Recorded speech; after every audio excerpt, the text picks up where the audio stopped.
Você já imaginou despedir do seu pai numa tarde comum de domingo e nunca mais ser vista, sem bilhete de despedida, sem ligação final, sem explicação? É exatamente isso que aconteceu com Maura Murray, uma jovem de 21 anos que, numa noite fria de fevereiro de 2004, simplesmente sumiu da face da terra. O carro dela foi encontrado abandonado numa estrada deserta no interior de New Hampshire. Os pertences dela estavam lá dentro. O celular tinha ido junto com ela. E desde então, nada, nenhuma resposta, nenhuma confirmação, nenhum fim para essa história. Mais de 20 anos se passaram e o paradeiro de Maura Murray continua sendo um dos maiores mistérios não resolvidos dos Estados Unidos. Fica com a gente porque essa história vai te prender do começo ao fim.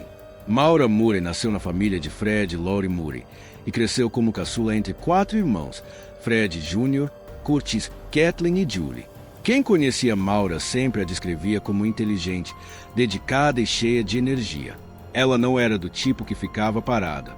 Desde cedo se destacou no esporte, sendo reconhecida por toda a região de Massachusetts pelas suas conquistas no cross country e no basquete. Sua dedicação foi tão grande que ela chegou a ser nomeada atleta All-Scholastic pelo Boston Globe, uma das maiores honrarias esportivas para jovens da região. Maura era o tipo de pessoa que parecia ter o mundo a seus pés. Com todo esse talento e disciplina, não é de surpreender que ela tenha ingressado na Academia Militar de West Point, onde sua irmã Julie já estudava. West Point é conhecida por ser uma das instituições mais exigentes dos Estados Unidos, e Maura conseguiu se sair bem nos primeiros tempos, competindo na equipe de atletismo e mantendo um bom desempenho acadêmico. Mas, apesar das conquistas, algo dentro dela não estava bem. Com o tempo, ela chegou à conclusão de que a vida militar não era o caminho que queria seguir e acabou deixando West Point para se transferir para a Universidade de Massachusetts Amherst, onde pretendia cursar enfermagem. Mas aqui começa a aparecer uma outra face da história de Maura, um lado que poucos conheciam. Enquanto ainda estava em West Point, ela foi flagrada furtando maquiagem na cantina da academia, uma infração gravíssima numa instituição regida por um rígido código de honra. Depois, já em um mês, as autoridades descobriram que ela havia usado informações do cartão de crédito de outro estudante para pedir comida. Quando questionada, Maura admitiu o envolvimento e os promotores acabaram suspendendo as acusações mediante bom comportamento. Os 2 episódios foram sufocados, mas deixaram marcas. Por baixo da imagem de atleta brilhante e estudante promissora, Maura carregava pressões e conflitos que a maioria das pessoas ao redor dela não percebia. Você consegue imaginar o peso de tentar manter uma imagem perfeita por fora enquanto está desmoronando por dentro? Na noite do dia 5 de fevereiro de 2004, Maura estava cumprindo um turno de segurança no campus quando recebeu uma ligação da sua irmã Kathleen. Kathleen estava em reabilitação por conta de um problema com álcool, mas durante a conversa revelou que o noivo a tinha tirado do tratamento e levado a uma loja de bebidas, causando uma recaída. A notícia destruiu Maura por dentro. Seus colegas de trabalho notaram imediatamente a mudança. Ela ficou quieta, distante, com o olhar perdido. Em determinado momento, ela começou a murmurar repetidamente as palavras "minha irmã", aparentemente sem conseguir se controlar. A situação ficou tão preocupante que um supervisor a acompanhou de volta ao dormitório por volta de 1h20 da manhã. Kathleen, por sua vez, só ficaria sabendo muito tempo depois do tamanho do estrago que aquela conversa tinha causado. 2 dias depois, no dia 7 de fevereiro, o pai de Maura, Fred, foi até Amherst para visitá-la e ajudá-la a procurar um carro novo, já que Saturn 1996 dela estava em péssimas condições. Fred sacou cerca de $4.000 para a compra, mas depois de visitar várias concessionárias, não encontraram nada dentro do orçamento. À noite, Fred, Maura e a amiga Kate foram jantar juntos antes de Fred se hospedar num hotel próximo. Depois de deixar o pai no hotel, Maura pegou emprestado o Toyota Corolla de Fred e foi com Kate a uma festa no dormitório. Havia bebidas no evento e os relatos confirmam que Maura participou. Por volta de 2h30 da manhã, ela saiu para devolver o carro ao pai. No caminho, bateu numa grade de proteção. Um outro motorista reportou o acidente e a polícia chegou ao local. Estranhamente, Maura não foi submetida ao teste do bafômetro, nem foi autuada. Ela implorou ao policial que não contasse nada para o pai, mas mesmo assim foi até o hotel para contar o ocorrido a Fred. Ela chegou visivelmente abalada, em lágrimas. O carro tinha sofrido danos sérios na parte dianteira e o conserto custaria uma fortuna. Fred tentou acalmá-la, dizendo que o seguro provavelmente cobriria o prejuízo.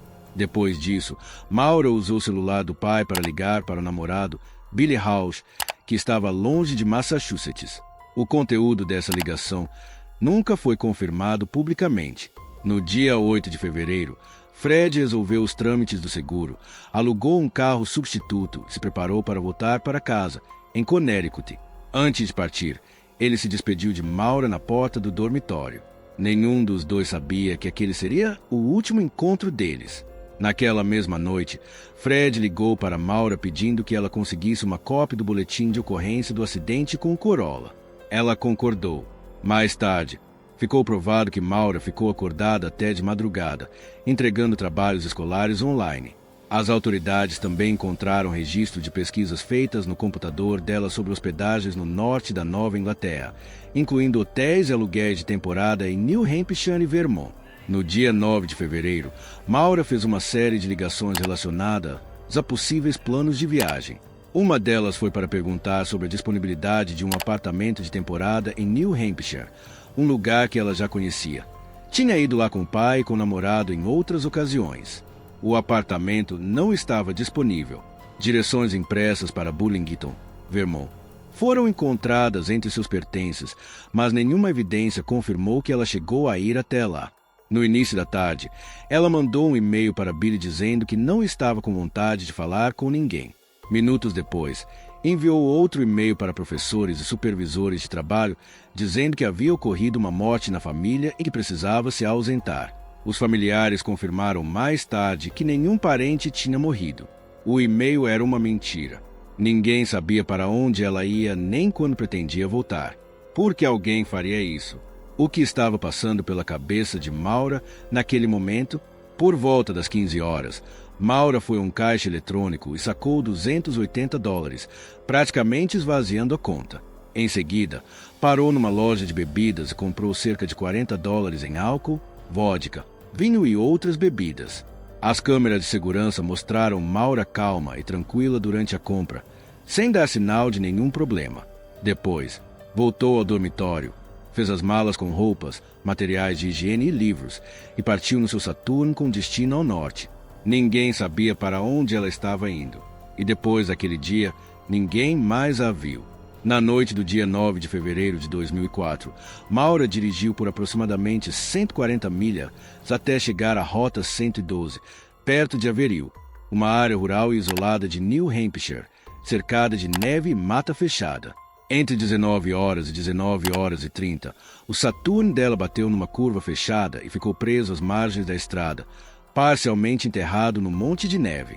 Uma moradora local chamada Faith Vestman viu o acidente da janela da sua casa e ligou para o 911. Durante a ligação, ela disse ter visto que pareceria ser um homem fumando perto do carro. Anos depois, investigadores consideraram a possibilidade de que a luz que Vestman viu era, na verdade, a tela de um celular sendo usado ao lado do veículo.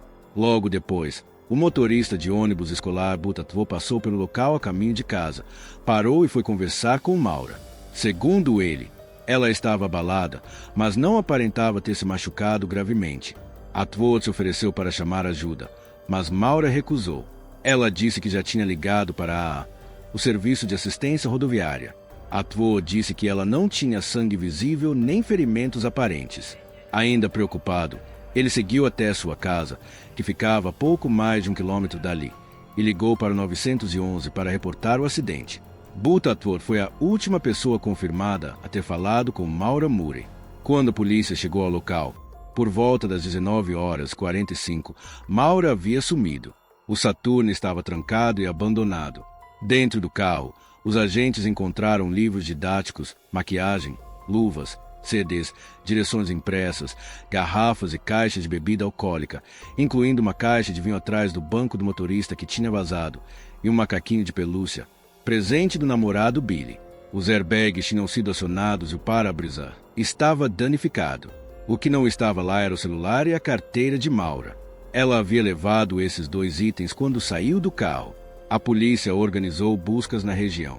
Cães farejadores foram levados ao local e conseguiram rastrear o cheiro de Maura por cerca de 100 metros, mas perderam o rastro perto da pista.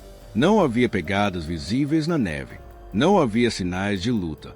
Maura simplesmente desapareceu. Nos anos que se seguiram, investigadores, jornalistas e comunidades online se dedicaram a tentar entender o que teria acontecido com Maura Murray. As teorias são muitas, e cada uma tem seus defensores apaixonados. Uma linha de investigação sugere que Maura desapareceu voluntariamente por conta da pressão acumulada, a recaída de Kathleen, os problemas com o cartão de crédito roubado, o episódio de West Point, a batida com o carro do pai, as dívidas, o estresse da faculdade. Tudo junto pode ter feito ela sentir que precisava fugir de tudo isso. Outra teoria defende que ela aceitou carona de alguém que passava pela estrada e encontrou um destino trágico. E há ainda quem acredite que ela caminhou em direção às matas nevadas e morreu de hipotermia, desorientada e sem conseguir pedir ajuda. A vida amorosa de Maura também foi investigada. Ela namorava Billy House, um oficial do exército que estava fora do estado. Alguns relatos chegaram a sugerir que os dois podiam estar noivos. Ao mesmo tempo, ficou sabendo que Maura mantinha um relacionamento com seu treinador de atletismo, Hossein Bagadi, e que tinha descrito Billy como controlador em conversas com ele. Anos depois do desaparecimento, Billy House foi indiciado por acusações de abuso sexual em outro contexto, sem nenhuma ligação confirmada com o caso de Maura. Ainda assim, a notícia reacendeu o interesse do público sobre o caso. Outro caso que frequentemente aparece ao lado do de Maura é o de Brianna Maitland, uma jovem que também desapareceu na Nova Inglaterra em 2004, com seu carro abandonado e pertences ainda dentro. As semelhanças geraram muita especulação, mas investigadores nunca confirmaram nenhuma conexão entre os 2 casos. Em 2021, restos mortais encontrados durante uma busca geraram uma onda de esperança, mas os testes de DNA confirmaram que não pertenciam a Maura. E até hoje, nenhuma evidência definitiva explica o que aconteceu depois que ela saiu do Saturno naquela noite gelada de fevereiro. Isso te parece angustiante também, não é? Mais de 20 anos, sem respostas, sem Maura. A família Murray nunca acreditou que Maura tenha desaparecido por vontade própria. O pai dela, Fred, nunca parou de buscar respostas. A história de Maura se tornou assunto de podcasts, documentários, livros e inúmeras discussões online. Milhares de pessoas ao redor do mundo acompanham o caso e continuam compartilhando informações na esperança de que algum detalhe perdido possa finalmente trazer uma resposta. O que aconteceu com Maura Murray?